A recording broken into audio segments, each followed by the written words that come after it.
এদিকে নীলা বাসায় গিয়ে কান্না করতে থাকে। নীলার বাবা নীলার কান্না দেখে তার দিকে এগিয়ে আসে। নীলার বাবা নীলাকে বলল, কিরে মা, কি হয়েছে তোর? তুই এভাবে কান্না করছিস কেন? কি হয়েছে তোর? নীলা তার বাবার প্রশ্নের কোনো উত্তর না দিয়ে কান্না করতেই থাকে। নীলার বাবা এবার রিয়াকে বলল, কিরে নীলা, বাইরে থেকে এসে এইভাবে কান্না করছে কেন? রিয়া বলল, আপুর সাথে সবুজ ভাইয়ের দেখা হয়েছে। দেখা হওয়ার পর থেকে আপু কান্না করেই যাচ্ছে। নীলা, তুই ওই ছেলের জন্য কান্না করছিস কেন? যে ছেলের জন্য আজ তোর এই অবস্থা, তার জন্য তুই কান্না করছিস? রিয়া বলল, আব্বু, আমিও আপুকে অনেক বুঝিয়েছি, কিন্তু আপু কান্না করেই যাচ্ছে। ওই ছেলেটা তো আবার বিয়ে করে দিব্যি সুখে আছে, আর আমার আপুকে ঠকালো। ও কোনোদিনও সুখী হতে পারবে না আমার আপুকে কাঁদিয়ে। নীলার বাবা বলল, বিনা কারণে আমার মেয়েকে ডিভোর্স দিল। ছেলেটাকে আমি অনেক ভালো জানতাম, কিন্তু বুঝতে পারিনি এই ছেলের এমন স্বভাব। আমার তো মনে হচ্ছে ওর চরিত্রে সমস্যা আছে।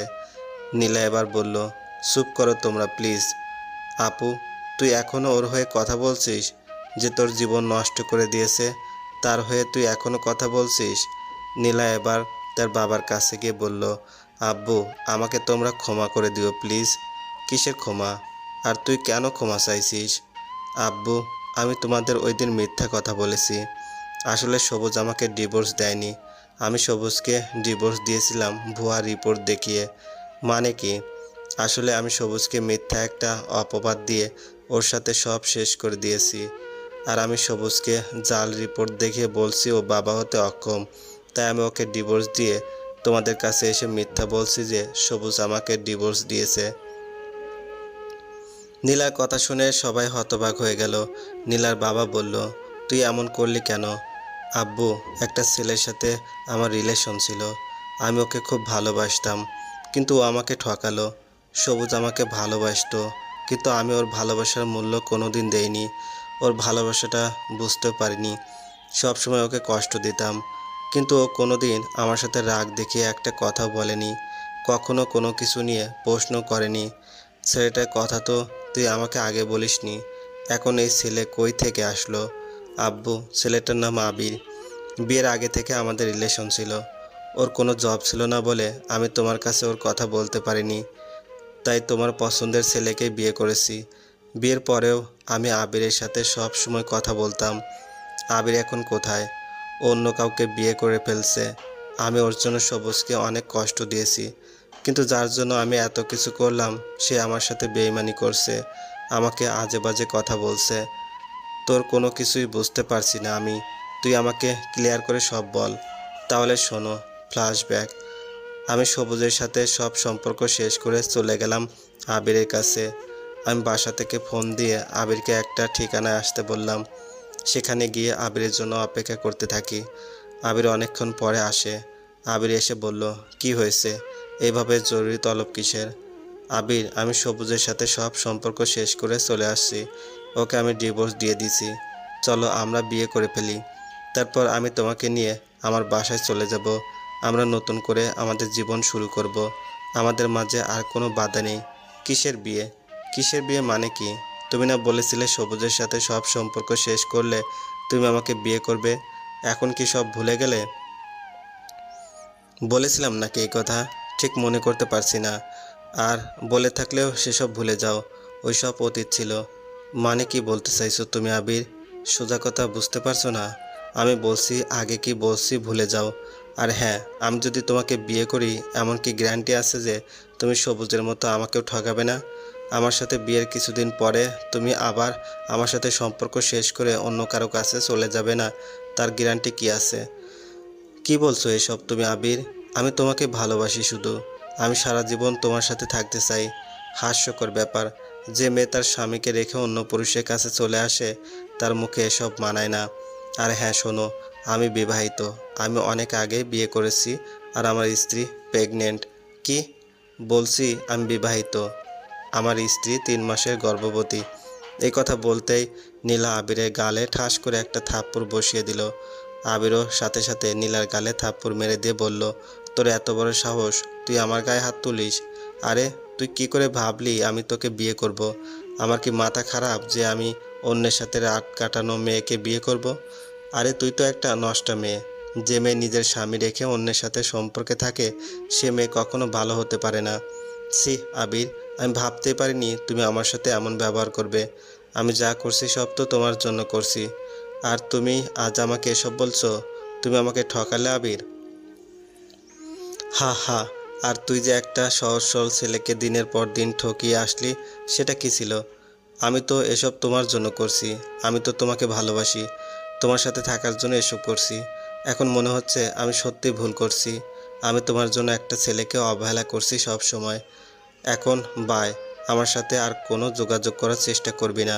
আজকের পর থেকে না আমি তোকে চিনি, আর না তুই আমাকে চিনিস। আর শুন, কিছুদিন পরে আমি বাবা হচ্ছি। Good bye. এই কথা বলে আবির চলে গেল, আর নেহা অঝরে কান্না করতে থাকে ওখানে বসে বসে। আবির যাওয়ার সময় একটিবারও পিছনে ফিরে তাকালো না। এবার বর্তমানে ফিরে আসি। নীলা এসব বলছে আর কান্না করতে থাকে।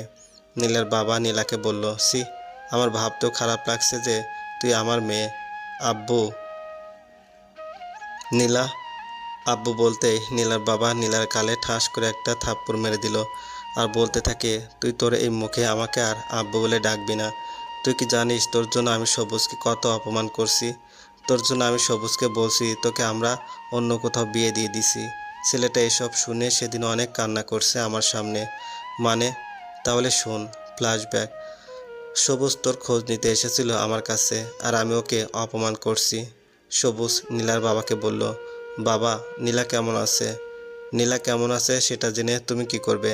আমার মেয়ে খুব ভালোই আছে। ও, নীলার সাথে কি আমার একটু কথা বলিয়ে দিতে পারবেন? আমি ওর সাথে একটু কথা বলতে চাই। না, আমি চাই না আমার মেয়ে আর কোনো কষ্ট পাক। আজকের পর থেকে আমার মেয়ের সাথে কোনো যোগাযোগ করার চেষ্টা করবে না। তোমার মতো লম্পট ক্যারেক্টারলেস ছেলে আমি আর দেখিনি। মনে হয় পরিবার থেকে কখনো ভালো শিক্ষা পাওনি। আমার মেয়েকে কষ্ট দিলে তুমি তুমি কখনো সুখী হতে পারবে না। বাবা, আপনি আমাকে যা ইচ্ছে বলুন, তাও আমাকে একটিবার নীলার সাথে কথা বলিয়ে দেন প্লিজ। আমি আপনার পায়ে পড়ছি বাবা। আমি শুধু নীলার সাথে একটু কথা বলতে চাই। আমার মেয়ের বিয়ে দিয়ে দিছি অন্য জায়গায়। আমার মেয়ে সেখানে অনেক ভালো আছে। তুমি এখন আমার সামনে থেকে চলে যাও, না হলে ঘাড় ধাক্কা দিয়ে বের করে দেব। আমি চলে যাচ্ছি। দোয়া করি ও সবসময় ভালো থাকুক। আপনিও ভালো থাকবেন, আর নিজের শরীরের যত্ন নেবেন। এই কথা বলে সবুজ নিজের চোখের পানি মুছে ওখান থেকে চলে গেল। বর্তমান। নীলার বাবা নীলাকে বলল, আমি ছেলেটাকে এত কথা বললাম, তাও ছেলেটা আমার কোনো কথার প্রতিবাদ করলো না। এমন ছেলে কয়জন পায়? আর তুই পেয়েও হারিয়ে ফেললি। তুই তো একটা অভাগী, তোর তো মরে যাওয়া উচিত। নীলা আবার তার বাবার পায়ের উপরে পড়ে কান্না করতে থাকে। বলে, বাবা, আমাকে ক্ষমা করে দাও প্লিজ। আমার কাছে ক্ষমা চেয়ে কী হবে? যার সাথে তুই এমন অন্যায় করছিস তার কাছে গিয়ে ক্ষমা চেয়ে নে। আব্বু, সবুজকে আমার কাছে এনে দাও না প্লিজ। আমি ওর পা ধরে ক্ষমা চাইব। নীলা এমন অবস্থা দেখে নীলার আব্বু বলল, আগে আমি সবুজের সাথে কথা বলবো, তারপর কি করা যায় দেখি। আচ্ছা। অন্যদিকে সবুজ নেহাকে নিয়ে বাসায় চলে গেল। দেখতে দেখতে দুপুর হয়ে গেল। নেহা সবুজকে বলল, মাইশাকে গোসল করানোর সময় হয়ে আসছে, আমি ওকে গোসল করিয়ে নিয়ে আসি। তোমার যেতে হবে না, আমার মেয়েকে আমি গোসল করিয়ে দেব। এই কথা বলে সবুজ মাইশাকে কোলে তুলে ওয়াশরুমের ভিতর চলে গেল। আর সবুজ মাইশাকে গোসল করিয়ে দিয়ে নিজের হাতে খাবার খাইয়ে দিয়ে ঘুম পাড়িয়ে দেয়। নেহা সবুজকে বলল, আপনি কিন্তু এসব একটু বেশি করছেন। এসব তো আমি করতেই পারি। বলছি না, আজ থেকে তোমার কোনো কাজ করার দরকার নেই, সব আমি সামলে নেব। আচ্ছা, আপনি একা পারবেন না? আশপাকে বলি এখানে আসতে, ওর তো পরীক্ষাও শেষ। ঠিক আছে, তোমার ইচ্ছা। আমাকে বাইরে যেতে হবে, মাইশার তো দুধ শেষ হয়ে গেছে, ওর জন্য দুধ নিয়ে আসি, আর বাজারও করতে হবে। আচ্ছা, তাড়াতাড়ি আসবেন। ঠিক আছে, সাবধানে থাকবে কেমন? এই কথা বলে সবুজ নিহার কপালে একটা চুমু দিয়ে রুম থেকে বের হয়ে বাজারে চলে গেল। এদিকে নীলার বাবা সবুজের খোঁজ করার জন্য সবুজের অফিসে চলে গেল। নীলার বাবা অফিসের ভিতরে ঘোরাঘুরি করতে দেখে অফিসের একজন লোক বলল, আঙ্কেল, আপনি কি কাউকে চাচ্ছেন? হ্যাঁ বাবা, এখানে কি সবুজ নামে কেউ থাকে? হুম, থাকে। কেন, কি হয়েছে? তেমন কিছু না। সবুজ কোথায় বাবা? সবুজ তো আজ আসেনি, হয়তো ছুটিতে আছে, কাল আসবে। ও আচ্ছা, ঠিক আছে, আমি কাল আসবো। এই কথা বলে অফিস থেকে বেরিয়ে চলে গেল নীলার বাবা। অন্যদিকে সবুজ বাজার শেষ করে বাসায় ফিরতে ফিরতে অনেক দেরি হয়ে গেল। রাত 8টা বেজে গেল। রাস্তায় কোনো গাড়ি না পেয়ে সবুজ হেঁটেই রওনা দিল। হেঁটে হেঁটে যেতে যেতে সবুজের পুরো শরীর ঘেমে একাকার হয়ে গেল। কিছুক্ষণের মধ্যে সবুজ বাসায় পৌঁছে গেল। বাজারগুলো রান্নাঘরে রেখে সবুজ নিজের রুমে চলে গেল। নেহা সবুজকে বলল, এত দেরি হলো কেন, আর আপনার এই অবস্থা কেন? আসলে রাস্তায় কোনো গাড়ি ছিল না তাই। ও আচ্ছা, হাত মুখ ধুয়ে আসুন। সবুজ হাত মুখ ধুয়ে সে নিহার পাশে বসলো। এমন সময় কেউ এসে সবুজের চোখ ধরে বলল, কে আমি বলেন তো? আসবা নাকি? আপনি আমাকে কি করে চিনলেন? আমার তো মাত্র একটা মিষ্টি শালি, তাকে না চিনলে কাকে চিনব? আমার কিউট দুলাভাই। তা কেমন আছেন আপনি? এই তো আলহামদুলিল্লাহ ভালোই আছি। তুমি কেমন আছো? আমিও ভালো আছি। আচ্ছা, তোমার কথা বলো, আমি ফ্রেশ হয়ে আসি। এই কথা বলে সবুজ ওয়াশরুমের ভিতর চলে গেল। ফ্রেশ হয়ে এসে সবাই রাতের খাবার খেয়ে ঘুমিয়ে পড়ে। সকালে ঘুম থেকে উঠে সবুজ নেহার কপালে একটা চুমু খেয়ে অফিসে চলে যায়। এদিকে নীলার আব্বু অফিসে এসে সবুজের খোঁজ করতে থাকে। একজন এসে বলল, আপনি কাকে চান? সবুজ কি আজ অফিসে আসছে? আছে। আপনি কে? আপনি আমাকে চিনবেন না। আপনি সবুজকে বলেন যে ওনার কাছে হেলাল নামের একজন দেখা করতে আসছে।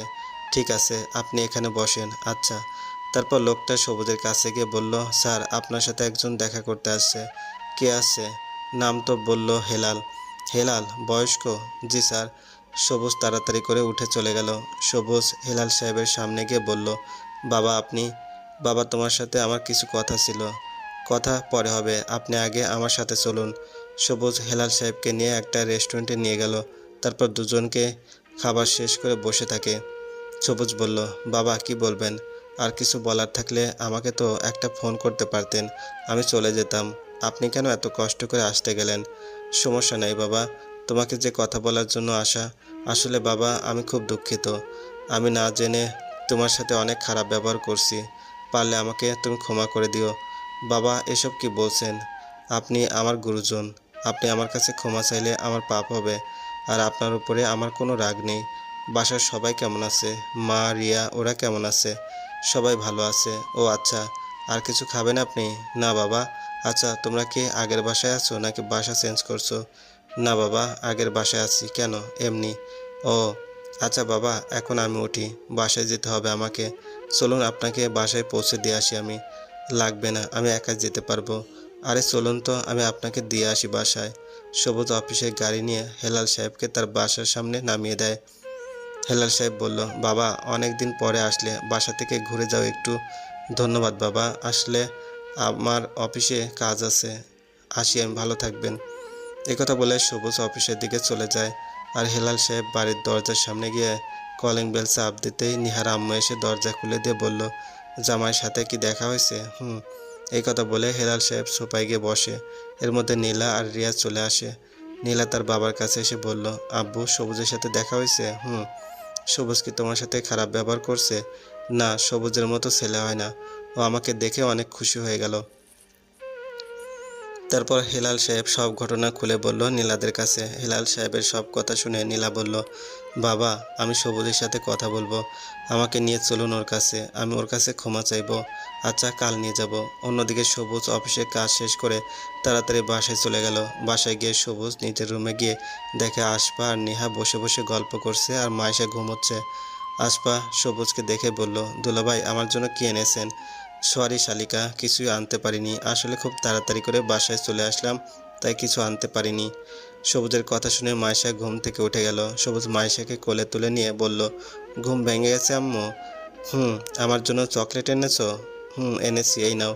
সবুজ নিজের পকেট থেকে চকলেট বার করে মায়েশার হাতে দিতেই মায়েশা অনেক খুশি হয়ে গেল আর সবুজের গালে পাপ্পি দিতে থাকে। আশপা বলল, বাহ দুলাভাই, মেয়ের জন্য ঠিকই নিয়ে আসলেন, আর শালির দিকে কোনো নজর নাই। আপনার সাথে কথা নেই, আমি রাগ করছি। আচ্ছা, আবার আচ্ছা বলে? আপনি খুব পচা দুলাভাই। সবুজ নিজের পকেট থেকে কিটক্যাট চকলেট বার করে আশপার দিকে এগিয়ে দিতে আশপা সবুজের হাত থেকে চকলেট নিয়ে বলল, আপনি সত্যি খুব ভালো দুলাভাই। দিলে সবাই ভালো। এই কথা বলে সবাই খিলখিল করে হেসে দিল। রাতের খাবার শেষ করে ঘুমিয়ে পড়ে সবাই। সকালে নেহা সবার আগে ঘুম থেকে উঠে রান্না করতে চলে যায়। নেহা রান্না করছে এমন সময় দরজায় কলিং বেলের শব্দ শুনে নেহা দরজা খুলতে চলে যায়। নেহা দরজা খুলে দেখে একটা মেয়ে আর একটা বয়স্ক লোক দাঁড়িয়ে আছে। নেহা কাউকে চিনতে পারছে না, কারা এরা? নেহা বয়স্ক লোককে বলল, আপনাদের ঠিক চিনতে পারলাম না, কারো খোঁজ করছেন নাকি? সবুজ আছে বাসায়? জি, উনি রুমে আছে। আপনারা কি ওনার কাছে আসছেন? আপনার কি সবুজের আত্মীয়? হ্যাঁ মা, তুমি হয়তো এই বাসায় নতুন, তাই আমাদের চিনতে পারছো না। ভিতরে এসে বসুন, আমি সবুজকে ডেকে দিচ্ছি, উনি হয়তো এখনো ঘুমিয়ে আছে। আপনার ভিতরে এসে বসুন। ও আচ্ছা, ভিতরে আসুন, আমি ওনাকে ডেকে দিচ্ছি। তারপর হেলাল সাহেব বাসার ভিতরে যেতে গিয়ে পিছনে তাকিয়ে দেখে নীলা দাঁড়িয়ে আছে আর তার চোখের পানি টলমল করছে আর বাড়ির দিকে তাকিয়ে থাকে। হেলাল সাহেব নীলার দিকে এগিয়ে এসে বলল, ওখানে দাঁড়িয়ে আছিস কেন? ভেতরে চলে আয়। হুম। নীলা আর হেলাল সাহেব ভিতরে গিয়ে বসে। নীলা বাড়ির চারদিকে তাকিয়ে দেখে বাসা ঠিক তেমনি আছে, কোনো কিছু পরিবর্তন হয়নি। এদিকে নেহা সবুজের রুমে গিয়ে দেখে সবুজ এখনো ঘুমিয়ে আছে। নেহা সবুজকে ডাক দিয়ে তুলে বলল, আপনার সাথে দুজন দেখা করতে আসছে। কারা? চিনি না, আমি একটা মেয়ে আর একটা বয়স্ক লোক। বলল আপনার নাকি আত্মীয় হয়। সবুজ বুঝতে পারছে না কারা হতে পারে। সবুজ বিছানা থেকে নেমে নিচের দিকে চলে যেতে থাকে। সবুজ সোফার সামনে গিয়ে থমকে দাঁড়িয়ে যায়। সবুজকে দেখে নীলা আর তার বাবাও দাঁড়িয়ে যায়। সবুজ ধীর পায়ে নীলার বাবার দিকে এগিয়ে গিয়ে বলল, বাবা, আপনারা এত সকালে? আমার বাসায় কোনো সমস্যা হয়েছে নাকি? না বাবা, আসলে নীলা তোমার সাথে দেখা করতে চাইছে, তাই চলে আসলাম সকাল সকাল। এদিকে নেহা নীলার নাম শুনে বুঝতে পারে এরা আসলে কারা। এর মধ্যে আসফা আর সবুজের আব্বু চলে আসে। সবুজের আব্বু নীলাদের দেখে বলল, আপনারা এখানেও কেন এসেছেন? আর কোনো মিথ্যা অপবাদ দেওয়া বাকি আছে? হেলাল সাহেব মাথা নিচু করে বলল, বিআই সাহেব, বিআই বলে ডাকবেন না, আপনাদের সাথে আমাদের আর কোনো সম্পর্ক নেই। আপনাদের মিথ্যা অপবাদের জন্য আমার ছেলেকে অনেক কষ্ট পেতে হয়েছে। আবার কি জন্য আসলেন? আবার কি নতুন কোনো নাটক সাজানো বাকি আছে নাকি? সবুজ বলল, আব্বু দাঁড়ান একটু, আগে শুনুন ওনারা কেন আসছে। বলুন বাবা। আসলে বাবা, নীলা তার ভুলের জন্য ক্ষমা চাইতে এসেছে তোমার কাছে। ও নিজের ভুল বুঝতে পেরেছে। ও আজ 2 দিন ধরে কান্না করে যাচ্ছে। বাবা হয়ে তো মেয়ের এমন অবস্থা সহ্য করতে পারি না, তাই নীলাকে নিয়ে চলে আসলাম। এবার নীলা সবুজের দিকে এগিয়ে এসে সবুজের পায়ে পড়ে কান্না করতে থাকে। সবুজের পা ধরে হামাও করে কান্না করতে থাকে। সবুজ বলল, কি করছেন এসব? ছাড়ুন, এমন পাগলামি করার কি আছে? না, আগে বলো আমাকে ক্ষমা করে দিয়েছো। আমাকে ক্ষমা না করলে আমি তোমার পা ছাড়বো না। আপনাকে তো আমি অনেক আগেই ক্ষমা করে দিয়েছি, এখন আর ক্ষমা চাওয়ার কিছু নেই। উঠুন এবার। নীলা সবুজের পা ছেড়ে উঠে দাঁড়িয়ে বলল, সবুজ, আমি তোমার সাথে খুব খারাপ কাজ করছি। তোমার সাথে অন্যায়ের শাস্তি আমি পেয়ে গেছি। আমাকে প্লিজ ক্ষমা করে দাও। আর কিছু বলার আছে? তুমি কি এখনো আমার উপরে রেগে আছো সবুজ? আপনার সাথে রাগ করার তো কোনো মানেই হয় না। সবার উপর রাগ করতে হয় না, অভিমান করতে হয় না। রাগ অভিমান সেই মানুষটার উপরই করা উচিত যে মানুষটার রাগ অভিমানের মূল্য দিবে। আর আপনি তো আমার কেউ না, তাহলে আপনার উপরে রাগ করে কেন থাকবো আমি? সবুজ, আমি সবাইকে মিথ্যা বলছি তোমার ব্যাপারে। আমি যার জন্য তোমাকে সবসময় অবহেলা করছি, সে মানুষটা আমাকে ধোঁকা দিয়েছে। আমি তোমার ভালোবাসা বুঝতে পারিনি তখন। এখন বুঝতে পারছি আমি কত বড় ভুল করছি। একটা ভুল মানুষের জন্য আমি আসল ভালোবাসা বুঝতে পারিনি। দিনের পর দিন তোমাকে আমি শুধু নিজের প্রয়োজন, নিজের জন্য ব্যবহার করেছি। এসব বলার জন্য কি এখানে এসেছেন আপনি? আমি তোমার কাছে ক্ষমা চাইতে এসেছি। জানি এই অন্যায়ের ক্ষমা নেই, তাও আমি ক্ষমা প্রার্থী।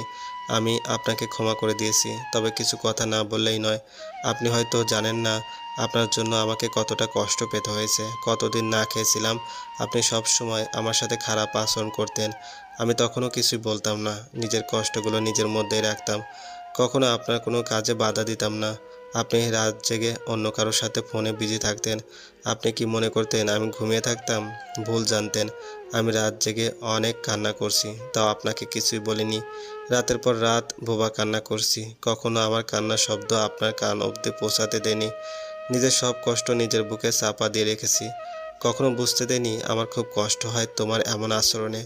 ভাবতাম আর নিজেকে এই বলে সান্ত্বনা দিতাম যে একদিন হয়তো সব ঠিক হয়ে যাবে, একদিন আপনিও আমাকে ভালোবাসবেন, আমার ভালোবাসা বুঝতে পারবেন। কিন্তু আমার সব ভাবনা সেদিন ভুল প্রমাণিত হলো, যেদিন আপনি আমার হাতে ডিভোর্স পেপার ধরিয়ে দিলেন। তখন আমার চাপা কান্না কেউ শুনতে পায়নি। একা একা অনেক কান্না করছি। আমি ভাবছিলাম তুমি একটা সন্তানের জন্য আমাকে ছেড়ে চলে গেলে। তখন নিজেকে এই বলে সান্ত্বনা দিতাম যে আমার জন্য কেন তুমি মা হওয়া থেকে বঞ্চিত হবে। আমি চাইতাম তুমি মা হওয়ার স্বাদ গ্রহণ করো, কিন্তু আমি বুঝতে পারিনি তুমি আমার জন্য এমন একটা মিথ্যা নাটক সাজাবে। সবুজ এসব বলছে আর তার চোখ দিয়ে টপ টপ করে পানি পড়ছে। সবুজের কথা শুনে নেহার চোখ দিয়েও পানি পড়ছে, কিন্তু নেহা চুপচাপ দাঁড়িয়ে রইল, কোনো কথা বলছে না নেহা। নীলা সবুজের সামনে গিয়ে বলল, আমি তোমার ভালোবাসা কখনো অনুভব করতে পারিনি, কারণ আমি কারোর মিথ্যা ভালোবাসায় অন্ধ ছিলাম। যখন বুঝতে পারি তখন অনেক দেরি হয়ে গেল। আমি তোমার সাথে কথা বলতে চেয়েছিলাম, কিন্তু কোন মুখে তোমার সামনে আসবো সেটা বুঝতে পারছিলাম না। তোমার সাথে আমি যে অন্যায় করছি তোমার সামনে আসার কোনো সাহস আমার ছিল না, তবে একটা বিশ্বাস ছিল তুমি আমাকে এখনো ভালোবাসো। নীলার মুখে এই কথা শুনে সবুজ একটা মুচকে হাসি দিয়ে বলল, হ্যাঁ বাসতাম, তবে এখন আর বাসি না। আপনার কথা শুনলেও নিজের উপরে ঘৃণা চলে আসে। আমার আর ভালো লাগছে না, আপনি চলে যান প্লিজ। চলেই যাব। একটা কথা বলবো? বলুন। সবুজ, আমি তোমাকে ভালোবাসি, সত্যি অনেক ভালোবাসি তোমাকে। হা হা হা। দেখুন, আপনার মুখে ভালোবাসার কথা মানায় না। ভালোবাসা কি সেটা তো আপনি কখনো বুঝতেই পারেননি। সবুজ, আমাকে প্লিজ তোমার বাসার একটা কোণে জায়গা দিবে? আমি তোমার সাথে থাকতে চাই। আমি আমার সব ভালোবাসা তোমাকে বিলিয়ে দিতে চাই। আমার করা আগের ভুলের জন্য আমাকে প্লিজ ক্ষমা করে দাও। আমি আর তোমাকে হারাতে চাই না সবুজ। আমাকে কি আর একটিবার সুযোগ করে দিবে তোমাকে ভালোবাসার? নীলার মুখে এমন কথা শুনে সবুজ বলল, নীলা, তুমি হয়তো ভুলে গেছো আমাদের ডিভোর্স হয়ে গেছে, আর আমি এখন অন্যের হাজব্যান্ড, আর আমার স্ত্রী প্রেগনেন্ট। তুমি চলে যাওয়ার পরে আমি বিয়ে করার কথাও ভাবিনি, কিন্তু আমার লাইফে এমন একটা মেয়ে আসলো যে সে আমাকে অনেক ভালোবাসে। তোমার সাথে আমার যা হয়েছিল সেটা এখন অতীত। অতীত থেকে মানুষ শিক্ষা পায়, তেমন আমিও পেয়েছি। তুমি যদি ভেবে থাকো আমি তোমাকে আবার গ্রহণ করব, তাহলে ভুল ভাবছো। আমি তোমার জন্য অনেক অপেক্ষা করছি, কিন্তু তুমি আর ফিরে এলে না। এখন আমি আমার এই পরিবার নিয়ে অনেক সুখে আছি। আমি আর তোমাকে আমার লাইফে চাই না। পারলে আমাকে ক্ষমা করে দিবে। যার জন্য ভালোবাসা একবার হারিয়ে যায় সে ভালোবাসা আর কখনো ফিরে আসতে পারে না। সবুজের কথা শুনে নীলার চোখ দিয়ে অঝরে পানি পড়তে থাকে। নীলা বলল, সবুজ, আমি আর তোমার সংসার ভেঙে দিতে চাই না। তুমি সুখে আছো সেটাই অনেক। আর আমি যে কাজ করছি হয়তো তোমার পায়ের নিচেও জায়গা হবে না। আমি না হয় বাকিটা জীবন একাই কাটিয়ে দেব। তুমি ভালো থেকো। এই কথা বলে নীলা নেহার দিকে এগিয়ে গিয়ে বলল, বোন, সবুজকে কখনো কষ্ট দিও না।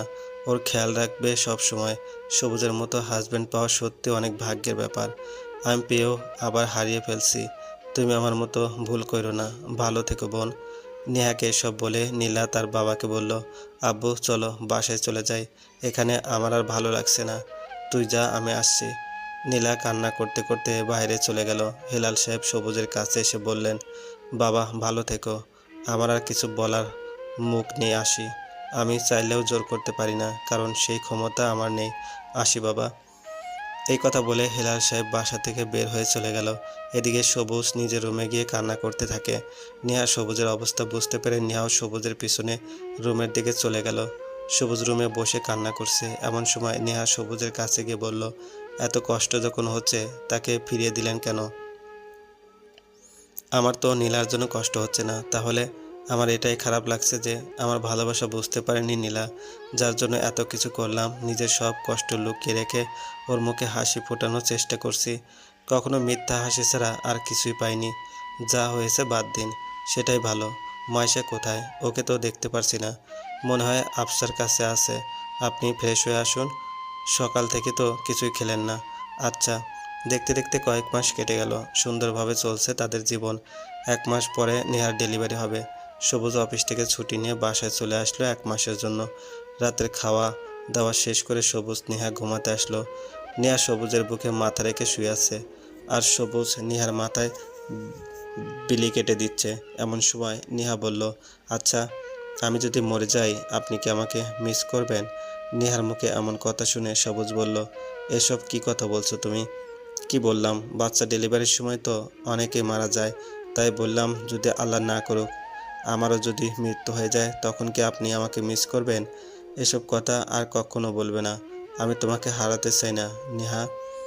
আমার যদি কিছু হয়ে যায় আমার বাচ্চাদের দায়িত্ব কিন্তু আপনাকেই নিতে হবে। ওদের খেয়াল রাখতে হবে। চুপ করো, এসব আমার ভালো লাগছে না শুনতে।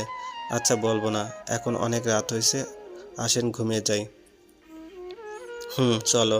তারপর নেহা আর সবুজ ঘুমিয়ে পড়ে। খুব ভোরে সবুজের ঘুম ভেঙে যায়। সবুজ দেখে নেহা এখনো ঘুমিয়ে আছে। সবুজ নেহার ঘুমন্ত মুখের দিকে তাকিয়ে রইল অনেকক্ষণ। সবুজ নেহাকে সরিয়ে উঠতে যাবে এমন সময় নেহা সবুজকে আরও শক্ত করে জড়িয়ে ধরে। সবুজও না উঠে নেহাকে শক্ত করে জড়িয়ে ধরে কপালে একটা চুমু খায়। কিছুক্ষণ পরে সবুজ নেহার থেকে নিজেকে কোনোরকমভাবে ছাড়িয়ে নিয়ে মাইশার জন্য দুধ গরম করে আর নেহার জন্য নাস্তা রেডি করতে থাকে। সবুজ আজ প্রথম সবার জন্য নিজের হাতে রুটি বানালো। বেখেয়ালিভাবে সবুজের মুখে ময়দা লেগে যায়।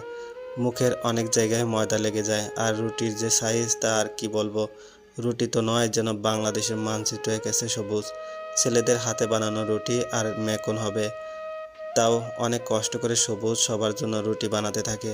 এমন সময় আশপা রান্নাঘরে এসে দেখে সবুজ রুটি বানাচ্ছে। আশপা সবুজকে দেখে বলল, দুলাভাই, আপনি এত সকাল সকাল রান্নাঘরে কি করছেন? সবুজ আশপার দিকে তাকাতে আশপা সবুজের এমন বেহাল দশা দেখে হাসতে শুরু করে দিল। সবুজ আশপার হাসির কারণটা বুঝতে পারল না। এইদিকে আশপা হাসতে হাসতে রান্নাঘর থেকে বের হয়ে চলে গেল। সবুজ সব রান্না শেষ করে নিজের রুমের দিকে চলে গেল। নেহা এতক্ষণে ঘুম থেকে উঠে গেছে। সবুজ রুমে গিয়ে দেখে নেহা খাটের উপরে শুয়ে আছে। সবুজ নেহার কাছে গিয়ে বলল, নাস্তা রেডি হয়ে গেছে, ফ্রেশ হয়ে নাও। নেহা এবার সবুজের দিকে তাকিয়ে কিছু বলতে যাবে এমন সময় সবুজের বেহাল অবস্থা দেখে নেহাও হাসতে শুরু করে দেয়। সবুজ নেহাকে বলল, হাসির কি আছে বুঝলাম না, এই অবস্থা কি করে হলো আপনার? কোন অবস্থা? নেহা আবার সবুজকে আয়নার দিকে ঘুরিয়ে দিল। সবুজ আয়নার দিকে তাকিয়ে বলল, এই জন্য আশপা এইভাবে হাসছিল, এখন বুঝতে পারছি। আপনি কি রুটি বানিয়েছিলেন নাকি? আজ প্রথম। কি দরকার ছিল এত কষ্ট করার? নিজের কি অবস্থা করেছেন? এ তেমন কিছু না, উঠে ফ্রেশ হয়ে নাও, আজ সবাই একসাথে নাস্তা করব। আচ্ছা। নেহা ফ্রেশ হতে চলে যায়। মাইশা এখনো ঘুমিয়ে আছে। সবুজ মাইশার পাশে বসে মাইশার মাথায় হাত বুলিয়ে দিয়ে মাইশাকে ঘুম থেকে ওঠানোর চেষ্টা করে, কিন্তু মাইশা গভীর ঘুমে আচ্ছন্ন হয়ে আছে।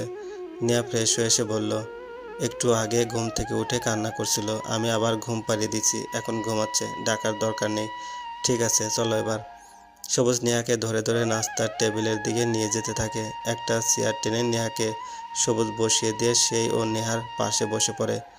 একটু পরে আশপাও খেতে চলে আসে। আশপা চেয়ার টেনে বসে রুটির দিকে তাকিয়ে বলল, দুলাভাই, দেখছি খুব ভালো মানচিত্র আঁকতে পারেন। আপু দেখ, তোর জামাই রুটি বানাইছে। এই কথা বলে আশপা আবার খিলখিল করে হাসতে থাকে। নেহা বলল, তাও খুব ভালোই বানিয়েছে, তোর সাথে অনেক ভালো হয়েছে। তুই তো এখন তোর জামাইয়ের হয়ে কথা বলবি, চুপচাপ খেয়ে নে। ঠিক আছে, তবে রুটি কিন্তু দারুণ হয়েছে, এমন রুটি সবসময় খেতে চাই, হি হি। খাওয়া দাওয়া শেষ করে সবুজ নেহাকে নিয়ে নিজের রুমে চলে গেল। নেহা খাটের উপরে বসলো। হঠাৎ করে সবুজ নেহার পেটের উপরে কোনো লাগিয়ে দিল। নেহা বলল, কিছু কি শুনতে পাচ্ছেন? কি শুনতে পাচ্ছেন? তোমাকে বলতে হবে নাকি? আমি আমার বাচ্চার কথা বলছি, তোমাকে এর মধ্যে আসতে হবে না। বাচ্চা পেটে রাখে আমি, আর উনি বলে ওনার বাচ্চা। দুজনে হাসতে শুরু করে দেয়। দেখতে দেখতে আরও অনেক দিন পার হয়ে গেল। নেহার বাচ্চা হওয়ারও সময় হয়ে এসেছে। রাতে নেহার হঠাৎ করে ব্যথা শুরু হয়ে যেতে থাকে। সবুজ ঘুমিয়ে আসে। নেহা পেটে হাত দিয়ে কান্না করতে থাকে। হঠাৎ করে সবুজের ঘুম ভেঙে যায়। পাশে তাকিয়ে দেখে নেহা কান্না করছে। হঠাৎই নেহার কান্নার শব্দে ঘুম ভেঙে যায় সবুজের। সবুজ চোখ খুলে তাকাতে দেখে নেহা পেটে হাত দিয়ে ব্যথায় ছটফট করছে। সবুজ তাড়াতাড়ি করে নেহার দিকে তাকিয়ে বলল, কি হয়েছে তোমার নেহা? এমন করছো কেন? তোমার কাছে কি খারাপ লাগছে নাকি? নেহা কোনো কথা না বলে নিজের ঠোঁট কামড়ে এক হাতে পেট ধরে অন্য হাতে বিছানার চাদর খামচে ধরে নিজের ব্যথা কন্ট্রোলে রাখার চেষ্টা করে। সবুজ বুঝতে পারছে না নেহা কেন এমন করছে। হঠাৎ করে নেহা এমন করছে কেন? তখন বুঝতে পারে নেহার হয়তো ডেলিভারির সময় হয়ে এসেছে। কিন্তু ওর তো ডেলিভারির সময় আরও 10 দিন বাকি আছে। তাহলে এত তাড়াতাড়ি ব্যথা শুরু হওয়ার কারণ কি? সবুজ নেহার হাত শক্ত করে ধরে বলল, নেহা, কোথায় কষ্ট হচ্ছে তোমার? আমাকে বলো প্লিজ। আমি তো আছি। আমার খুব কষ্ট হচ্ছে, আমি আর ব্যথা সহ্য করতে পারছি না, কিছু একটা করুন প্লিজ, আমি মরে যাচ্ছি। নেহার কথা শুনে সবুজ চিৎকার করে তার বাবাকে ডাকতে থাকে। সবুজের চিৎকারের শব্দে মাইশা ঘুম থেকে উঠে কান্না করতে শুরু করে। সবুজ কি করবে বুঝতে পারছে না। একদিকে নেহা, অন্যদিকে মাইশা। সবুজ আশপাকেও ডাকতে থাকে। সবুজের চিৎকার শুনে সবুজের বাবা আর আশপা তাড়াতাড়ি করে সবুজের রুমে চলে আসে। সবাই এসে দেখে নেহা ব্যথায় ছটফট করছে। আশপা এসে মাইশাকে কোলে নিয়ে ওর কান্না থামানোর চেষ্টা করে। আর সবুজের বাবা নেহার পাশে বসে নেহার মাথায় হাত বোলাতে বোলাতে সবুজকে বলল, তাড়াতাড়ি একটা হাসপাতালে ফোন দিয়ে বল অ্যাম্বুলেন্স পাঠানোর জন্য তাড়াতাড়ি। সবুজ তাড়াতাড়ি করে হাসপাতালে ফোন দিয়ে একটা অ্যাম্বুলেন্স পাঠাতে বলে। সবুজ ফোন নিজের পকেটে রেখে নেহার হাত শক্ত করে ধরে বলল, একটু অপেক্ষা করো, এখনই অ্যাম্বুলেন্স চলে আসবে। তোমার কিছু হবে না, আমি আছি তোমার পাশে। সবুজ এবার নেহার পাশে ফোন দিয়ে বলে নেহার অবস্থার কথা। সবুজ পাগলের মতো হয়ে যাচ্ছে। সবুজ আবার ফোন দেয় হাসপাতালে। সবুজ আবার নেহার পাশে গিয়ে বসে। কিছুক্ষণের মধ্যে অ্যাম্বুলেন্সের শব্দ শুনে তাড়াতাড়ি করে নেহাকে কোলে তুলে সবুজ নিচে নেমে যেতে থাকে। তাড়াহুড়ো করে নামতে গিয়ে সবুজের পা স্লিপ করে আর সে নেহাকে নিয়ে পড়ে যায় ফুলের উপরে। ভাগ্য ভালো যে নিচে এসে পা স্লিপ করে।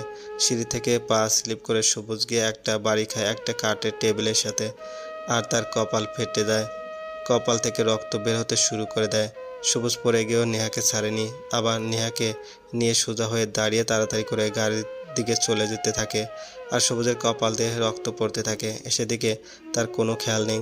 একটু পরে নেহাকে অ্যাম্বুলেন্সের মধ্যে শুয়ে দেয় সবুজ। আশপাশ সবুজের বাবাও গাড়িতে উঠে বসে। সবুজের এই অবস্থা দেখে তার বাবা বলল, কিরে, তোর মাথা থেকে তো রক্ত পড়ছে। আমাকে নিয়ে চিন্তা করতে হবে না, গাড়ি ছাড়তে বলুন তাড়াতাড়ি, আগে নেহাকে হাসপাতালে নিয়ে যেতে হবে। কিছুক্ষণের মধ্যে গাড়ি ছেড়ে দেয়। নেহা প্রসবের যন্ত্রণায় ছটফট করতে থাকে। সবুজ নেহার এক হাত শক্ত করে ধরে রাখে আর এক হাত দিয়ে নেহার মাথায় হাত বুলাতে থাকে। নেহা মা গো, বাবা গো বলে চিৎকার দিতে থাকে। নেহার এমন অবস্থা দেখে সবুজের চোখ দিয়ে টপ টপ করে পানি পড়তে থাকে। এদিকে মায়েশাও কান্না করছে। আশপা মায়েশার কান্না থামাতে পারছে না। সবুজ মায়েশাকে কোলে তুলে নিয়ে বলল, আম্মু এভাবে কান্না করো না, তোমার আম্মু অসুস্থ, তুমি একটু আন্টির কাছে থাকো। এটা বলে সবুজ মায়েশাকে আশপার কাছে দিয়ে দেয়। সবুজ আবার নেহার পাশে বসে আর বলতে থাকে, আর একটু প্লিজ, আমরা হাসপাতালে খুব কাছাকাছি চলে আসছি, দেখো আমি আছি তোমার সাথে। নেহা নিজের ব্যথা নিয়ন্ত্রণ করার চেষ্টা করে। কিছুক্ষণের মধ্যে হাসপাতালের সামনে চলে যায় তারা। সবুজ সবার আগে গাড়ি থেকে নেমে ডাক্তার আর নার্সকে চিৎকার দিতে থাকে। সবুজের চিৎকারের শব্দ শুনে কয়েকজন নার্স বেরিয়ে চলে আসে। নেহাকে গাড়ি থেকে নামিয়ে একটা সিটের উপর শুয়ে দিয়ে হাসপাতালের ভিতরে নিয়ে যেতে থাকে। ডাক্তার প্রথমে নেহাকে একটি কেবিনে শিফট করে দেয়। ডাক্তার কেবিনের ভিতরে গিয়ে নেহাকে দেখে আবার বাইরে চলে আসে। সবুজ ডাক্তারের কাছে গিয়ে বলল, ডাক্তার, আমার স্ত্রীর কী অবস্থা দেখলেন? রোগীর অবস্থা খুব একটা ভালো না, খুব তাড়াতাড়ি অপারেশন করাতে হবে, আর যা করার ইমিডিয়েটলি করতে হবে, সময় বেশি নেই, পরে খারাপ কিছু হয়ে যেতে পারে। যা যা করতে হয় করুন প্লিজ, আমার নেহার যেন কোনো কিছু না হয়, প্লিজ ডাক্তার, নেহাকে আপনি বাঁচিয়ে দিন।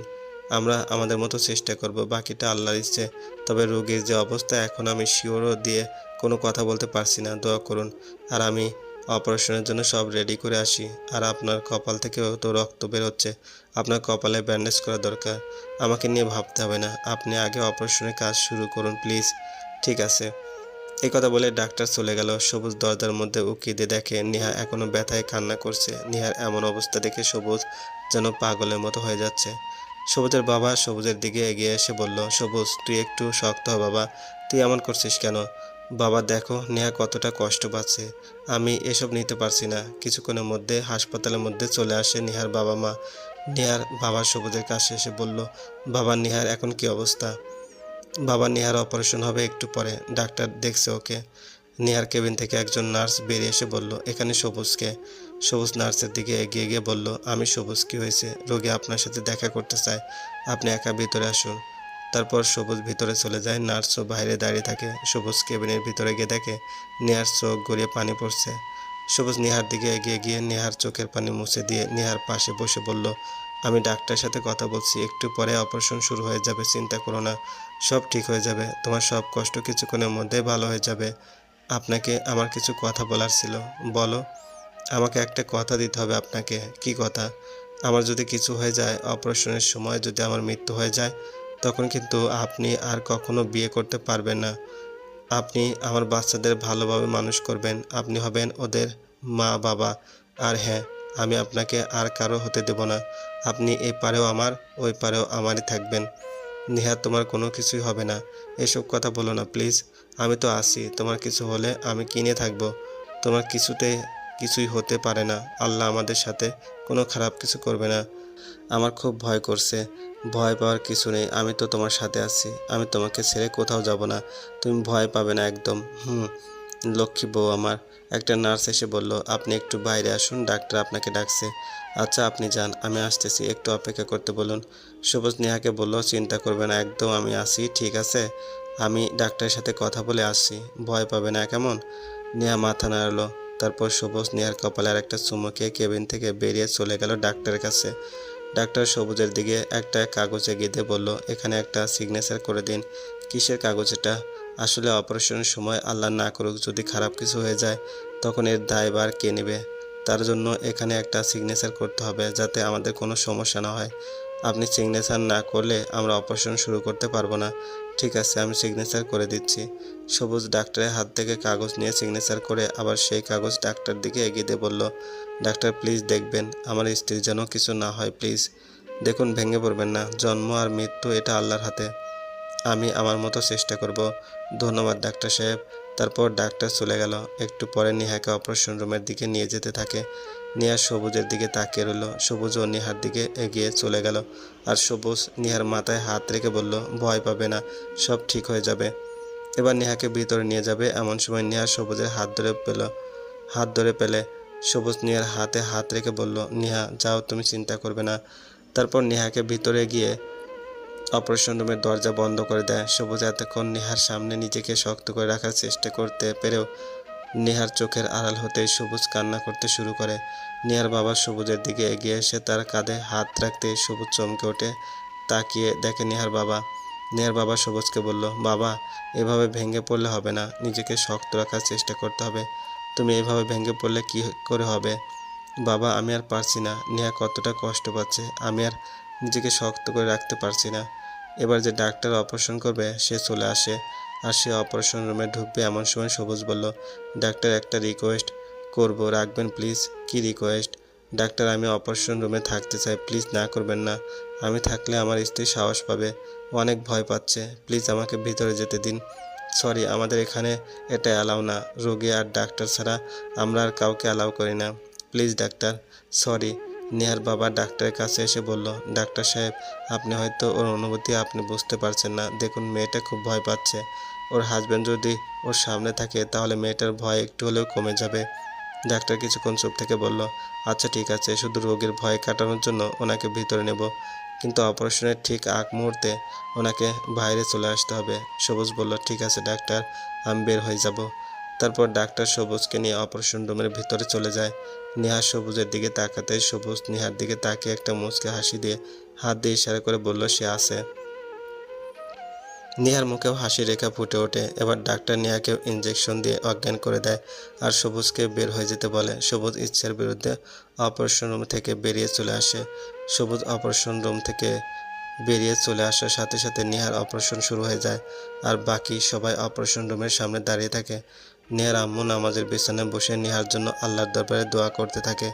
মাইশাকে কোলে নিয়ে একটা চেয়ারের উপরে চুপচাপ বসে আছে আশফা।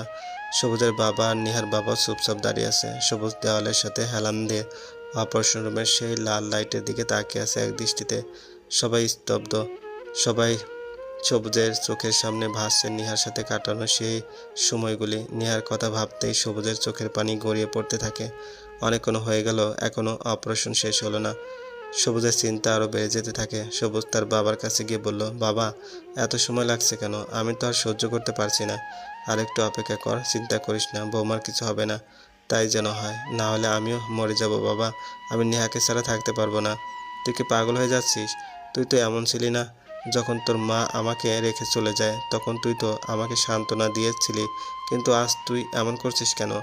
বাবা, আমি জানি না, আমার খুব খারাপ লাগছে। আমার নেহার যেন কিছু না হয়। কিছু হবে না, চিন্তা করিস না বাবা।